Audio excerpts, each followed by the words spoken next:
bakuzu ezo fonctionner. Bakuzu est fonctionner. Ba hôtel ba flat est fonctionner. Banganda noa est fonctionner. Banganda gene est fonctionner. Oh, pasteur, noa pe ba pexek. Kasi eloko ba pexek ba to ba les belets. Sur encore noa kutu, place penda ya bien o eko pesa ba to confirmer za noa. Pour noa obeti de taf opesi muninga. Bosa 1 mètre te.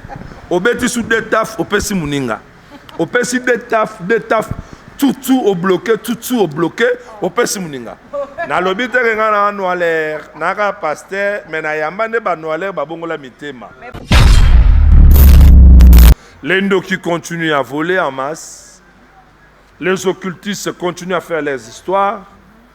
Mais les réunions des enfants de Dieu pour l'honneur et la gloire de Dieu. Et ça, Okanga. Vous ne voyez pas que quelque part, sur le plan spirituel, botiki porte moko ouverte. Papa Mukuna, Nzambo ya Bengio, Ndenga tindaka ange, a libéré Pierre. Azape na makoki ya kotinda ange, a protégé yo. Baroko beta obi na porte wana. Soki Nzamba lobe ko fungwa mate.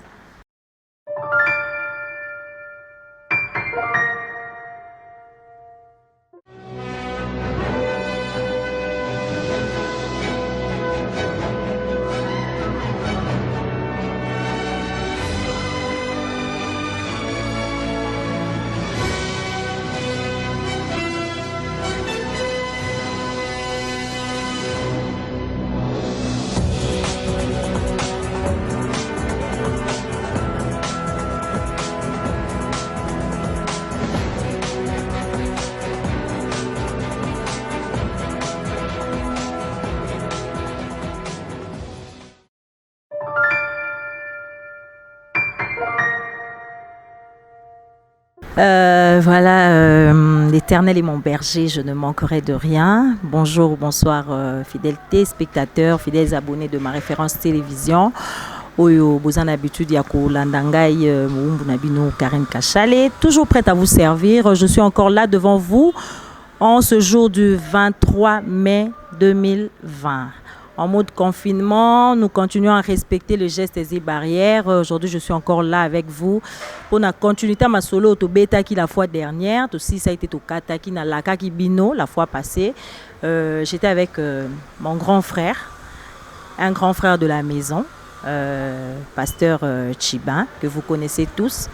Il n'est plus un homme à présenter, c'est un grand homme de Dieu que vous connaissez bien. Et je me prends le plaisir de le recevoir encore aujourd'hui sur mon plateau.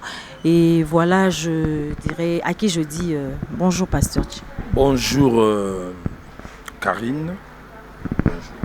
Bonne santé, pasteur. En mode confinement, hein? Mais bon, ça va. Hein? On a vu que ma bonne écoute. Ah, oyaki nango. C'est que na pio kitunga. Non, ça va par la grâce de Dieu, ça va. En mode confinement, ça va. Oui, pasteur Chiba, je sais que ça va par la grâce de Dieu, parce que Nalobarango toujours et encore que sans la grâce, on ne peut rien faire. Sans la grâce, on n'est rien. Sans la grâce, donc, Tozan Abiso Lilingi Yapamba. Hein? Comme le dit un artiste musicien à qui je dis bonjour de là où il est. Sans la grâce de Dieu, en tout cas, et l'eau qu'on a oti. Pasteur Chiba, Tolandi, ndenge kaka tozo vivre na système à pandémie à Covid-19 oyo, confinement sur confinement sur confinement sur confinement.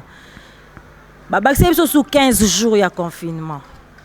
Par rapport à l'église, l'activité à l'église, et télémaki et zaki ya vraiment ya rolala. Plus 15 jours selon yo ko réagir ndenge. OK, merci Karine. Omoni, j'ai toujours dit et je le dirai que, en commençant par le chef de l'État, il y a Bissomoko Mwana Mboka Otopesa qui va voir, Monsieur Félix Antoine Tshilombo Tshisekedi, moi, lui, la personne, je ne le condamne pas, sauf que le chef de l'État ne travaille pas seul, vous voyez. Donc le chef de l'État, il travaille avec ce que notre Constitution a arrêté. Il y a Premier ministre, il y a les ministres, il y a aussi le ministre provinciaux, il y a aussi les bourgmestres, il y a aussi le chef du quartier. Donc, ce qui, par exemple, va taxer président Moro qu'il a mal travaillé, ce n'est pas d'abord lui. C'est-à-dire le président a ses visions, a ses projets, il communique tout ce qu'il a, na bateau baza, ba tête ou ba animateur, il y a vision na. Mais bizarrement, on ne comprend pas, il y a trop de sons de cloche, Moro confinement ezali, pour dire que quand il y a confinement, c'est-à-dire il y a la présence, il y a virus ou on a coronavirus. Mais après, on a compris que non, expert Baya qui va étudier, patati, patati. Mais on ne comprend rien. Ajouter encore 15 jours. Tozo yebate, comme aventure, et comme tâtonnement, et comme jeu moroba au salabiso, franchement, nous tous, nous étions d'accord. Yabatano sur la pesa qui biso. Mais le 15 jours qu'on a ajouté, ça ne nous encourage pas. Et par rapport à tout ce qu'on a appris, il y a expert Bayaki et tout, on a ajouté encore 15 jours. Bon. Avec le fruit qui est patience, on peut toujours patienter. 15 jours, c'est rien. Mais si on apprend encore, après ces 15 jours, les taux, Yabato Bakoufi et Mati, là maintenant on va comprendre que c'est ils en ligne en fait. On peut bien beau accepter le 15 jours, mais ils doivent être aussi sûrs que dans 15 jours babakisi et que ça exactement bongo. Mais par rapport à ta question, moi je dirais que je ne suis pas vraiment convaincu. Et puis, je n'accepterai pas token de sous dans 15 jours. Surtout que ce commune sous non, tu vas sous 15. Tu vas sous 15. En fait, finalement, Mbokango, la RDC, Oyo, mon frère que j'aime bien, Jibem Piana, a lobby que Ezelo Kamakasi. Et le Kamakasi, comment il y a pété, il y a Rolemba, il y a Robukana. Donc, maman Karine, pour que je respecte ta question, le 15 jours qu'on a ajouté encore, il y a confinement, ça ne me convainc pas. Ça me convainc pas. Voilà, fidèles abonnés, j'espère que vous avez suivi avec beaucoup d'attention ce que vient de nous dire l'apôtre Tchiba. Moi, personnellement, ça ne m'a pas convaincu, ça m'a pas convenu aussi. N'engagera pasteur Tchiba par le but que Yépe, ils ont sympathie. Alors par là, pasteur Tchiba nangana yeba sikoyo par rapport à ya mesure wana plus 15 wana lisusu. On a bien plus 15 wana lisusu. Ningo lo ba que ba activité nion son église et tikalika kaya hotel les marins ninge telemibu. C'est là où une bonne question moi Karine. Alors, moi je dis ceci. Batunion Sobolanda biso de partout en commençant par le chef de l'État. Le chef de l'État a prononcé partout dans le monde, dans les médias qu'il est chrétien pratiquant, qu'il est chrétien pratiquant, qu'il est chrétien pratiquant. Et il a même promis que chaque année, Tobandozana dédicace à Mboka. Attends. Pour les intérêts de Christ, moi je pense, en attendant, l'activité moussous ezong. Bazongi ça d'abord ba culte. Ce bazongi si ba culte, ce qui est vrai, ezan abatwe belé Karine, bazo banga maladie ouj. Ezan aba parents ebelé, ba boy même bana bango ba notamment nous avons une fille de l'église. basé belé, je peux citer 2 ou 3, 4 souriers. Je prends Joël Yangala, Moseka, je prends Sandra, Mwaouke, Kabombo, oui. Ba parents na bango balingi même pas. Ba malibanda. Voyez? Pour dire quoi? Balingi kutute keono abimaki aelibiso mu pepe. Attends. Encore, comme tu l'as dit, plus 15. Est-ce que qui guérit cette maladie corona, virus, Ezala 19, Ezala 20, Ezala 23, coronavirus 23, coronavirus 33 ou coronavirus 100, la seule personne, Wakobi Kisango, c'est Jésus-Christ, au moyen de ses serviteurs, qu'il a appelé, qu'il a établi comme ministre de l'Église. Là, c'est une suggestion, je dirais quoi? Plus 15 autres, on dit miango. Mais, moins 1, c'est-à-dire les églises, les cultes, va reprendre l'activité na bango. Mais tout en respectant la prévention ou la condition préventive. Il y a 1 mètre, il y a Kachine, il y a Mayako Sokola. Bisson apporte église, il y a 3 cantines, il y a Mayako Sokola. Tout ça, avec experts, j'ai des pasteurs. Il y a le prophète Nathan Boeka, Nathalie Boeka, Babaï. Il y a aussi le prophète Ngoyi Kevin, Sandra et les enfants Babaï. Et ma pasteur Nyonso Oyo, Bazaba Nana Ba Ona Adopta. C'est-à-dire, nous savons que la seule personne qui peut guérir cette maladie, à tel comme un coronavirus 1000, c'est Jésus-Christ. Bati kanon ba culte zonga. Ce ba culte zongi et après on attend ba kisi 2 semaines. Ata 8 semaines. On n'a pas les problèmes, même le peuple.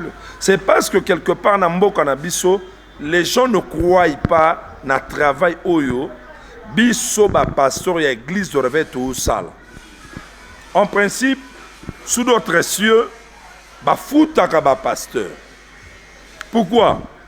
Avec tout ce qui se passe, tout ce qui s'est passé, tout ce qui arrivera dans Mboka na biso, le message des hommes de Dieu dans l'église, il y a un message, il y a paix. Il y a un message, il y a foi. Il y a un message, il y a assurance. Il y a un message, il y a consolation.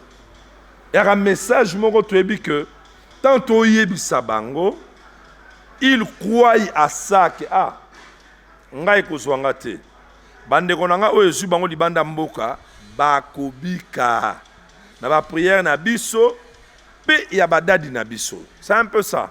C'est-à-dire que les activités et kangama encore. J'avais eu à apprendre que il faut banabasonga ba classe. Attends. Banabasonga ba classe sans la protection de la main divine et invisible de Dieu. Moi, je pense que là, ce n'est pas trop réfléchi. Je ne condamne pas Bakundinyon so Oyo, Baza tout autour du chef de l'État, mais nous devons jouer un rôle comme Joseph avait joué. Le rôle de Joseph était non pour sa propre bénéfice, mais c'était pour la bénéfice. Il y a Égypte, non seulement Égypte, même il y a des pays voisins, Oyo, famine et Frapaki Bango. Parce que, Bande quoi que Somba Biloko, Wap, en Égypte. Et qui avait donné l'initiative pour qu'en ce moment-là, ou à cette époque-là, Égypte est à la force, c'était un homme de Dieu qui répond au nom de Joseph. Là, c'est un message que je profite, il y a quoi envoyer. Quelle que soit coalition, quel que soit mariage, il y a FCC, Nakash, mais entre vous, comprenez que il faut d'abord que le culte reprenne. Si nous disons que le culte reprenne, ce n'est pas Maman Karen pour les offrandes. Je ne pense pas. Et bato balobaka ba pasteur balula mbongo balinga mabonza balula badim donc balobaka bango ezara pour les offrandes. Non, c'est pas pour les offrandes. D'abord, c'est pour cette maladie qui a arrêté le monde, qui a bloqué le monde. Lorsque nous sommes ensemble dans la prière, permettez-moi que je puisse parler profondément na problème oyo. Nzamba tindi Jonas. Jonas aboy appelle à Nzambe. Ake namboka mususu. Qu'est-ce que la Bible dit? Na navire oya mataki. La Bible dit Nzambe a soufflé vent moko qui venait juste pour faire naufrage. Dans ma souana. Et donc c'est pesangé ça attitude il y a capitaine na équipe nae. Il a lutté par rapport à tout ce qu'il a appris dans la réalité à Maï. À Monique, ça ne tient pas. Abandi ko pousser Batunion sur Bassambela. Que chacun puisse invoquer son Dieu. A quitter Nassé, hein, comme on a ce que Jonas Alalia. Papa, Batunion sur Balingi Bakoufao. Yo lali. Non, non, non, non, non. La mouka. Bele la nzambe na yo. Peut-être nzambe na yo akoki koyoka yo pe abikisi biso. Nous sommes dans un pays laïque. Qu'on commence d'abord par libéraliser les églises selon notre constitution comme étant un pays laïque. Ba musulman ba sambela, ba protestant ba sambela. Ba tunyonso chacun dans son coin. Abele la nzambe ne. Maman Karine, tu sais que nzamba saka na unité. Ceux qui ba musulman, bas en nzambe ou pas, peu importe. Ba protestant, bas en nzambe ou pas, peu importe. Ba catholique, bas en nzambe ou pas, peu importe. Ainsi que ba constitution religieuse nyon sur Yamboka. Chacun dans son coin. Ceux qui to sambeli. Le fait que nous serons unis pour la cause moko. Comme nous avons cru à un Dieu oyo alingaka unité, nous avons ça. N'a pas exemple moko banal. Oyebi jou Congo tobetaki na Congo Brazza. Juste après bango bautaki ko sala biso mabe, ko violer ba maman, ko sala nyonso. Oyebi tobetana na bango, ba premier mi-temps mené biso 2-0. 2-0. On était désespérés. Mais parce que nous tous ensemble, pourtant ba viola ki wana ba betaki na ba musulman Congolais, Naba Kimbangis Congolais, Naba Bundi du Congo Congolais, Naba Église de réveil Congolais. Mais du fait que nous tous ensemble, on était unis, il y a même un langage. Ceux qui Congo Brazza est en face, va gagner biso, c'est que nous avons raté. Unité, on est ça qui force na biso, et force ou on a unité, et puis si soutient l'équipe de 2-0, tu bêtis bango 4-0, na minute mouké. Cela veut dire l'unité fait la force. Ça c'est un message. On a profité de l'émission na yo, maman Karine, merci. Pour que Kobanda na Mokonza Mboka, tout le monde a la polo ya RDC pour dire que Azali premier sportif ya Mboka. Unité ça la makambu papa Mokonza Mboka na gouvernement. Ngagu na osenga no hein. Pe misano makambu susu misala ba classe. Mais zongi ça en avance. 2 semaines, il y a un culte. Tout bel la nzambe ya lola. Qu'est-ce que les musulmans disent? Babara kenote, tout bandi magana nzambe moko. Et puis, bandi magana Yesu Masia, comme le grand prophète Issa que Dieu a utilisé. C'est déjà bon. Si tu es un musulman, tu es un bakimbangis, na ba entré à ba temple ba onyo so ba komanine. Église de Jésus-Christ par son envoyé, Papa Simon Kimbangu. C'est déjà bon. Comme les dénominateurs communs, c'est Jésus-Christ. Alors, tu as un problème, la divergence aux Aranango Mingi, c'est par rapport à la doctrine. Même si mon église de rêve, tout s'appelle la divergence, c'est la doctrine. Kitambala, sans Kitambala, baptême de l'eau qui coule, de l'eau qui ne coule pas, moi ça là ta pantalon, à la tate, moi c'est atéa. Tout ça, ce sont des divergences liées à la doctrine. Mais les dénominateurs communs à Bissonioso, c'est Jésus-Christ. Alors, papa Mokonzamboka, Nzambe Nangai, émission yo, partageant partout, Tosengi. Par le biais de sa servante Karine. Bopé Sabiso, avant, comme tu es chrétien pratiquant, c'est-à-dire, tu es pour les intérêts de Jésus-Christ. Alors, pour les intérêts de ton maître Jésus-Christ, bisotos en avance, pour libéraliser d'abord ma culte. Tout bel Nzambe, la personne avec son doigt qui peut désinfecter notre pays et notre continent, c'est Jésus-Christ, rien que par son doigt. C'est Jésus-Christ. Alors, si réellement c'est Jésus-Christ, Papa Mokonzamboka, Yende na yo parce que tu es chrétien, et si réellement c'est Jésus-Christ, Nzamba solo selon ton message, alors, fungola liboso ba culte. Les cultes, les prières, ils sont mieux placés spirituellement et désinfectés mboka, bana biso ba okende. Ata couronné zali, et ça bangwe lokote. Bandimi bakoya na l'église. Ata couronné zali, et ça bangwe lokote. Et à la fin, nous allons prier pour que mon pépéwana ou ce démon qui est derrière le coronavirus, à la musique, alors que ma camion c'est tambola. Et après, le travail, les écoles reprennent ses activités. Moi, je pense que ça sera une très bonne résolution. Voilà, merci, Pasteur Tchibin. Vous êtes vraiment intervenu en long et en large. J'espère que tout a été dit et tout a été clair. Mais Pasteur Tchibin, c'est un appel qu'on est en train de lancer officiellement, précisément au président de la République, le père de la nation, Félix-Antoine Tshisekedi, le patron ya Congo. Oui. C'est un appel, Tozo Senga, à Fungula, dans l'église. Tomeka un peu ko sambela nanu avant parce que tout est sous la main de Dieu. Mais Pasteur Tchibin, pendant tout ce temps de confinement, ils en ont belé. Babungisi goût ya prière, ils ont belé babosani kutuna nzela ya église. Pasteur, vous n'avez pas peur ya robungisa bandi?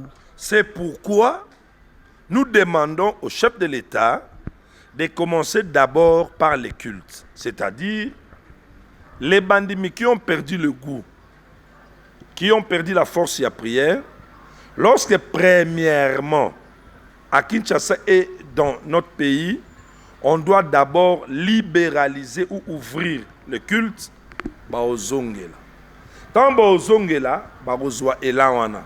Na ba kilta tongo, na ya midi, na ya pokwa, na ya bangonga nyonso. Et je suis sûr, pendant cette période, Maman Karine, crois-moi, ezana batwe belé bakufi na poto même na Kisasa toye bate. Mi balemi sa tozoye ba au moyen ya ba réseaux sociaux. Akufaki, akufaki. Mais maintenant, ce qui va libéraliser, moi, on doit être clair. Là, c'est maintenant un message que je lance na monsieur le gouverneur Ngobila. Tala bien Kinshasa. Tala bien tout le quatre coins à Kinshasa. Vous allez remarquer, au vrai sens du mot confinement, c'est pas ça. Bawenze banda okangama 15h. Pasteur, au devancé nga. La devancé yo. Mais c'est bon, c'est dans le bon. Ok. Alors, pour ne pas arracher peut-être ta question et aux allées importantes pour n'abattre pas l'andabiso, moi je dirais, Bakouze ont fonctionné. Bakouze est fonctionné. Hôtel Baflat est fonctionné. Banganda Noa est fonctionné. Banganda Gene est fonctionné. Oh, pasteur, Noa peut pas pexer. Kasi eloko ba pexer ka bato ba les belettes. Sur encore Noa Koutou, place penda ya bien o eko pesa bato confirmer za Noa. Pour Noa, au beti de taf au pesi muninga. Bosa 1 mètre. Au beti sous de taf au pesi muninga. Au pesi de taf tout au bloqué, tout au bloqué, au pesi muninga. Na lobi te nga na noaler, na ka pasteur, mais na yamba ne ba noaler ba bongola mitema. Mais pasteur bi ke ba tout dans belé ba mais apparemment pas ba tout dans pena ba apparemment pasteur na touché. Next grand ça la bilo. Na oloba. Et si melikaka na touché. Je n'ai jamais été noaler et je ne le serai jamais, mais sauf que na yebi ba témoignage na mona et puis attends, je suis quinois et moi na bandal na kata bandal tout ça na banganda noir to ka pe ma solo pour noir et aka lokani ti science occulte ba initié à mutu so bendi ta fali boso o kosola mutu azako initié habité ba kisali susu so bendi mbalo bloqué babi bloqué alors bloqué n'importe blocage wana so za na maboko so na makolo so na molimo so na paiement. Mais avec le temps tu vas évoluer, ça dit c'est pour dire quoi naba makambo mususu confinement ça se fait pas sentir, mais moi ça m'étonne pourquoi seulement les cultes. Or si tu continues à profondeur il y a culte eza na ba mystère ebelé, culte eza na ba secret ebelé, culte eza pe na makamalamu ebelé. Entre autres, la Bible dit quoi? Si 2 ou 3 sont réunis en mon nom, nakuzu ezaka à mon nom te, nanganda noa ezaka à mon nom te, nabar ezaka à mon nom te. Et l'opinion sotosalaka so bengi 2-3 personnes ezaka toujours na likambo esangi selibiso. Mais lorsqu'on se réunit à l'église dans un culte, c'est pour honorer le nom de Jésus-Christ. Voilà pourquoi, à basse voix, je redemande à toutes les autorités de notre pays, en commençant par le chef de l'État, Monsieur Félix Antoine Tshilombo Tshisekedi Fachi, Papa Bolimbisi, 12 000 fois, Fungole la biso, ba culte.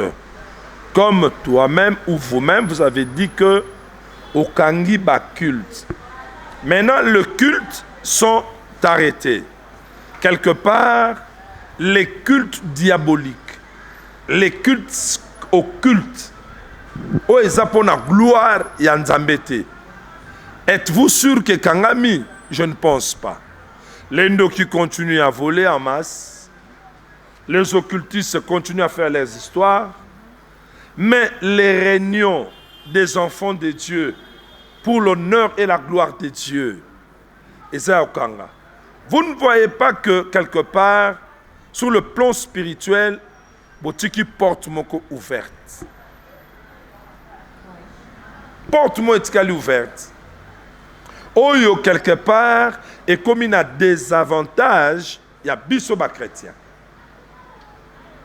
Bakoko balobi, mosapi moko, et sokola ke longité. Mokile bakisi, l'union fait la force. Je vous demande, c'est une demande, je vous demande, voilà pourquoi na osenga, na balandi nyonso ba olanda biso lelo, ozwi lien émission oyo partage yango, na ba journaliste nyonso ya YouTube, ozwi lien oyo partage yango, na ba relation nyonso proche, ya ba kambia mboka notamment un chef de l'État, ozwi lien partage yango. Soki bakoyoka demande na biso oyo, par rapport à l'identité na ye oyo apesa mokili ke lui, monsieur le président de la RDC, Félix Antoine Tshisekedi Tshilombo, il est chrétien pratiquant. Baya nolela biso likambo yo. Moi je pense que ebele abato bako bika na période oyo lola ekokoma kombo na ye. Pe soki lola ekomi kombo na ye, bitumba nyonso koya na forme nyonso yeso akotelema akobundela ye. Pourquoi? Parce que pendant son mandat bato ebele bayebaki Yesu pour na ba décision na ye. Voilà. Voilà, merci beaucoup fidèles abonnés de ma référence télévision. Moi, votre humble servante Karine Kachal est toujours fidèle à mon poste. Je suis là pour nous sepelisa mi tema na bino, pour nous sepelisa ma toi na bino, parce que moi, je suis toujours devant vous quand il y a des informations et les vraies informations. Pour nga biloba lobati. Hein? Na yara na oezara à la source, à l'actualité. Pasteur Chiba, la dernière fois j'étais avec vous, Tobetaki Lisolo et avec Pascal Mukuna. Oyo, biso sotoye bindengeni dossier na bandaki. En ce moment où Tozo Loba, l'évêque Pascal Mukuna est en prison, ndenge biso sotoye bi, mais loko ya pasi que je crois, je sais pas ce que yokaki. L'évêque Pascal Mukuna a dû faire voice moko pour nakoloba qu'il était en danger et que bo to meka un peu ko partager voice wana pour la sécurité naie, mais je crois que c'était beaucoup plus c'est allé plus rapide quoi. Le lendemain, on a eu l'information qu'il a été empoisonné. Et par rapport à cette actualité, comment réagissez-vous? Ok, ça, Batindela Kingape Yango, c'est vraiment Ezaki Voice moko triste, et puis nouvelle moko triste, Yakoyo Kaye, na prison centrale Yamakala, à réagir bon. Oui, ce n'est pas que lui nous a demandé le fait que Azala qui déjà transmis ou transféré dans la prison dès le premier jour, Église Corps ya Christ. Non seulement à Kinshasa, mais à monde. Comment on a bitumba telema qui a éveil patriotique.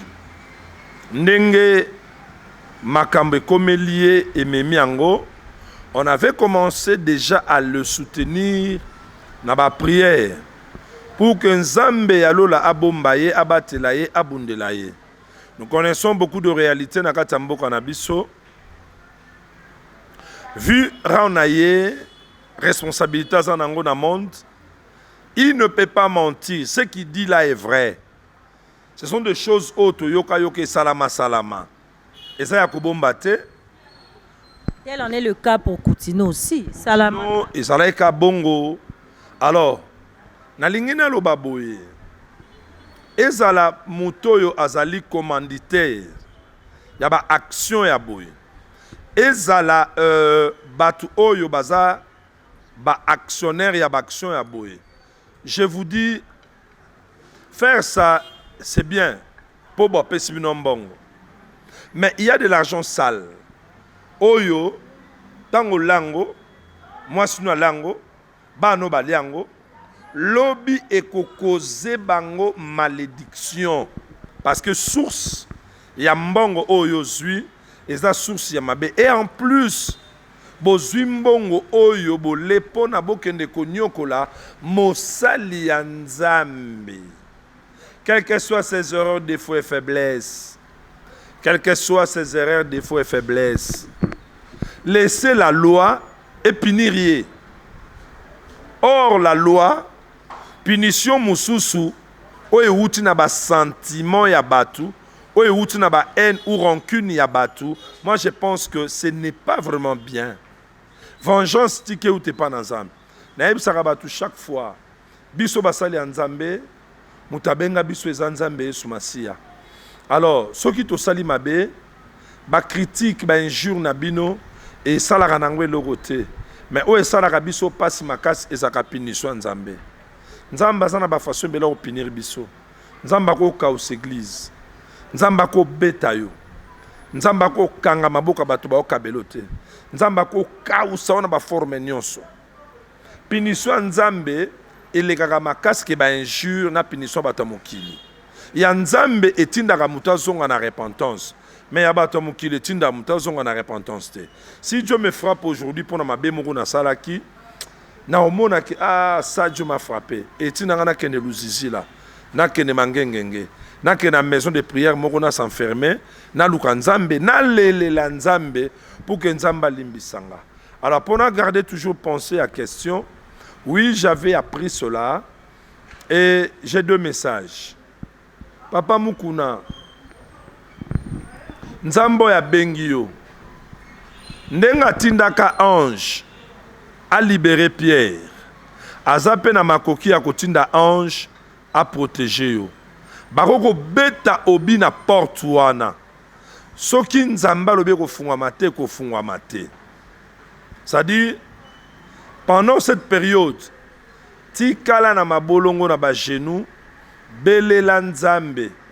Loba na Nzambe amona ta mutu moko. Amona ta musala moko. Oyo osalela ye, pona lokumu ya Yesu Masia, pe pona ko peuple royaume ya Yesu Masia. Na kolinga parti oyo, na montage, Maman Karine, ba panza yango écoute la même évêque Pascal Mukuna place à ça. À comprendre que Azana tina kolela batute. La Bible dit, je lève mes yeux vers la montagne. D'où me viendra le secours? Le secours me viendra de l'Éternel. Bakoko kanga ba porte nyosa mukili. Mais il n'y a personne à kanga lola. La seule personne à fungola kanga lola, yaka Yesu Masia oya bengaye. Alors, deuxième message, c'est par rapport à toutes les autorités yamboka na biso. Soki mutu azali na prison. Processus, il y a un procès, il y a un jugement ezali. Laissez la personne en paix. Nous ne voulons pas les intronisations, il y a un main noire inconnu, où il y a un règlement des comptes, il y a un batumoko boe loko langana lingaka ete, na utilisé batumoko basala mabe. Là, je ne taxe personne. Na beleli kaka na mokili to na mboka na biso Congo. Na pasi ya makila ya moko ya ba Congolais azonyo kwama. Pe na pasi ya makila ya moko ya basali ya Nzambe oyo azonyo kwama. Abandi ko se sentir na danger. J'ai suivi un homme de Dieu que je tais ce nom. Nazolinga bino bapandi sango malambo yela nga kombo na ye. Ato sa l'émission. Alobio Papa Mukuna akanga mutema nyonso wana eza amesanaki na vie ya climatiseur. Mutuka climatiseur. Ndako climatiseur. Bureau ya Kabila climatiseur. Bureau ya FCC ya Fachi climatiseur. Et loko ezolobise bongo eza moto ya boloko po biloko alix manaye kolia oliango suste aomi kolia vungule. Ça m'a fait trop mal. Mais pasteur, si je comprends bien, c'est que dossier avec Mukuna est comme plus politisé. Je dirais oui, je dirais non. Pourquoi? Parce que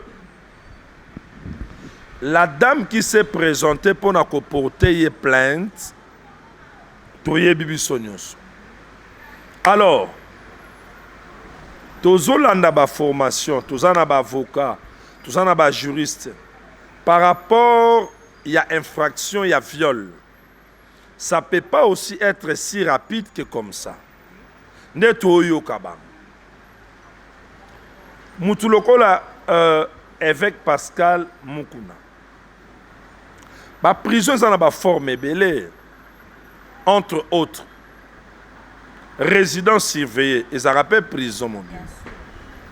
Naranaye, naranaye. Na musala sali na mboka pe na mukili. Comme le procès banay ko continuer, banay ko tche na résidence surveillée. Avant demain, entouré par les policiers, abimaka soit keko samba. Tiesi là, mbala moko na makala. Moi je pense que na sengi na ba continuer so ya mona makala mba moko poison. Mba mona makala. Mo sanza makila. Ba pression, oh poison. On ne sait pas. Ça fait très mal. Écoutez, la Bible dit, le scandale viendra. Mais malheur à la personne qui sera à la tête de ce scandale. Oui, ngana kolo babon ça va sakana ki nanga ko mona, asakana ki na biswa ko mona, asakana ki na mwasi nanga ko mona, asakana ki na mwa nanga ko mona, asakana na kamanga na ko mona. Ce n'est pas un problème. Tu peux monter ton cou. Na yebi que na droit oko tinda biso droit elandelaka commanditaire nani atindaki.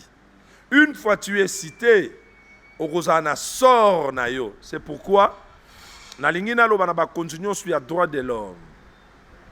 Bino boza bakonzi ya droit de l'homme. Nga naza moko na bino ya droit de l'homme. Cette église que vous voyez ezala qui peut kozala plusieurs fois centre la formation en droit de l'homme. Bolanda likam oyo.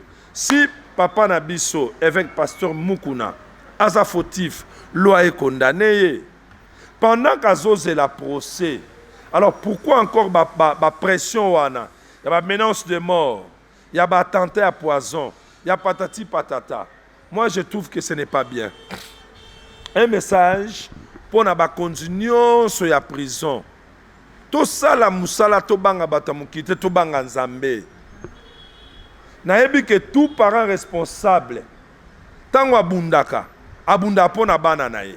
Et loko lelo sepeli osala papa ya batu. Soki basali yo yango, est-ce que ko sepela? Lobi bano ba otikani. Aujourd'hui beaucoup monter plan. Bon to nyoko la ye to bebisa ye to bomaye. Bana na ye loi ya Bible zake so papa kufi nzambe ndako magatata bana wana. Maintenant yo sikoyo. Quand tu vas faire ça, tu vas gagner quoi? La Bible dit pour nous clôturer, qu'est-ce sert un homme ou quoi sert un homme? Il a gagné mon kilimobimba. Bon, on a souka à perdre amnaï. Quoi gagner mon kilimobimba? Bon, on a souka so perdre amnaï. Alors, deux messages nanga. Il y a Liboso 5 sur 5. Apanabiso avec Pascal Mukuna. Mabolongo, Bela Place Secours et Yaka. Yami Balé. Bakonzi ya mboka na bakonzi ya prison bo sécuriser papa oyo bapesi biso mikolo ko samba tozela kende ko samba s'il est fautif et qu'il y a de preuves à cause de la condamner non selon une personne mais selon la loi et tant à cause de la condamner selon la loi ça sera une leçon non seulement pour ba pasteur mais pour tout citoyen congolais au à cause de la babiwana. Moi, je pense que c'est ça. Ok, merci. Merci beaucoup aux abonnés de ma référence télévision. J'espère que Bolandi avec beaucoup d'attention. Donc, Mingyor Lobezan en côté, c'est vraiment triste, c'est vraiment déplorable. Mais que pouvons-nous? Le binongata, mon grand frère chéri, l'homme qui a mis le don Coco, papa chéri, Jibem Piana, que RDC et Laura Makasi. Laura Makasi, en tout cas, né pasteur Chiba Sengi, Bakondia Mboka, Bakondia prison. Veuillez vraiment sécuriser ce papa, il en a besoin. Azana famille naye, il a une grande famille dans sa communauté, au Bazan a besoin naye. En tout cas, bon mais un peu ko salali Cameroun à moi alima hein, ndenge ba soda ba lobara. Moi lingala ngo yaka nango pona zara mingi pembe na bango.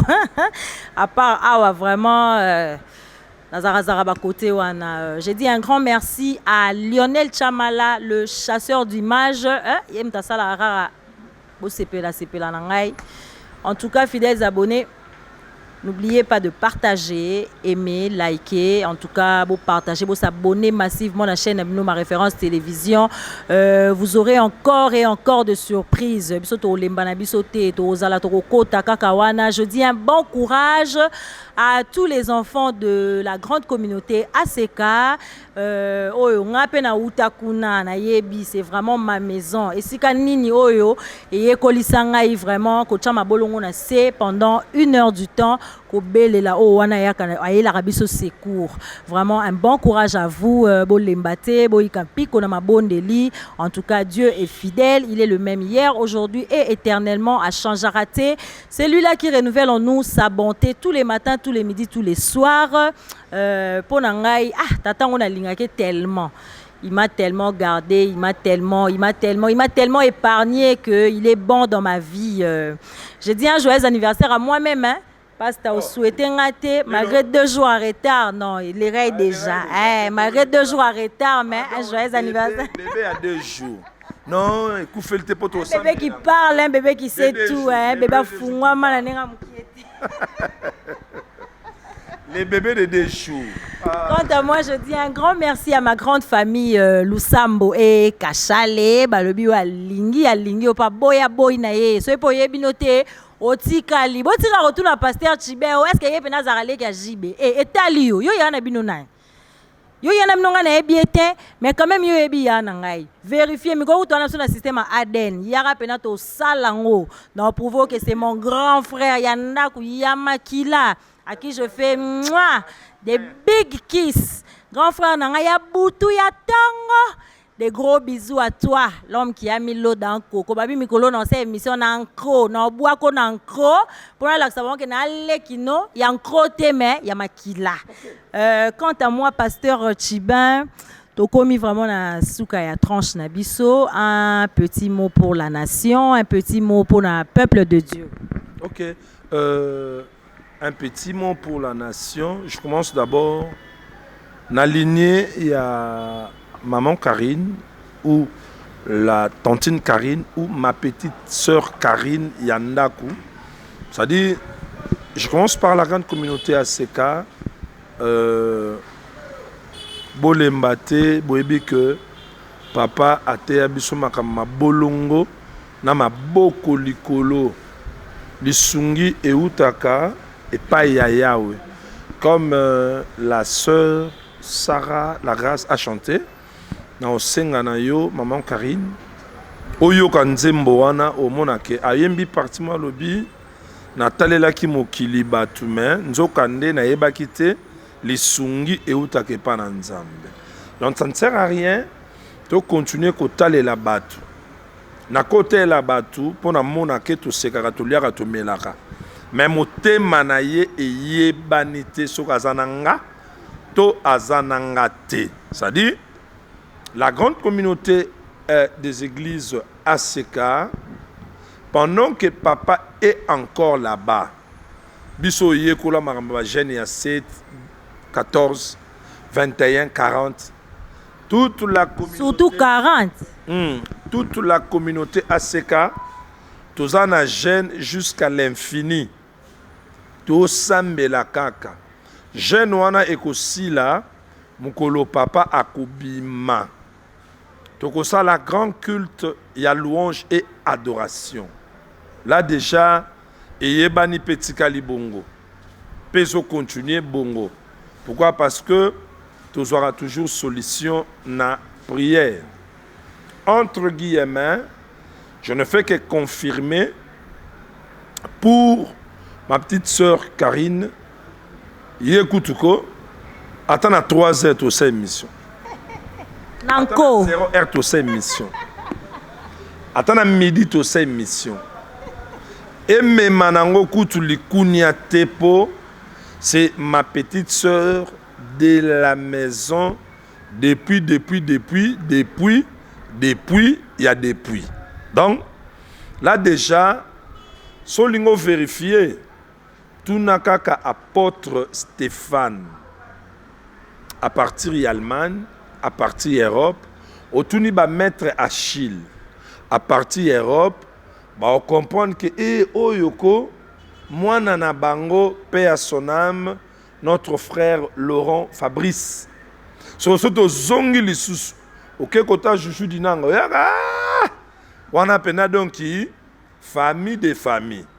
Alors, pour na chite mouke, oyebi nazo sepela na ba question ya Karine, na style ya émission ma référence télévision, nande toke nango. Ce qui est sûr, toloba te pona plaisir à oloba. Toloba ba vérité par rapport à l'actualité. To simbi moi passé mouke, mais l'actualité na biso alelo et peut sa biso lumière na futur. Donc na ba nyonso ba olanda ka biso, ba olanda ka ye au mona que ce que nous disons aujourd'hui, ça a aussi de l'impact pour le futur. Donc tikala toujours wana. Alors, pona liloba na kati ya mokili mobimba. Toza na mode confinement. Ezala moment moko ya distraction te. Ezala moment moko ya multiplication ya mabete. Ezala moment moko te ya kokana ke soki confiné si li ba o sentir, muta o sentir o salate. Mais par contre, confinement et même biso na réflexion que basigne nyonso Jésus alobaki azoya ekokisami. Ntango baofungola yango baoyo bayebi Nzambe te babongola mitema bayamba Yesu lokola nkolo mpe mobikisi. C'est comme j'ai parlé avec mon frère que je salue en passant couple oyo bana Bruxelles. Il y a Sami Wadido na maman Eli. Donc to bungate ba grand prêtre o ba betara forme na ba yuma na ba prêtre na ba noualer na ba tonkuyu na ba to shekula to kala na biso lokote tout ce qui se passe dans mokili o ekolekana. Mais véritable prêtre, peu grand prêtre, c'est Jésus-Christ.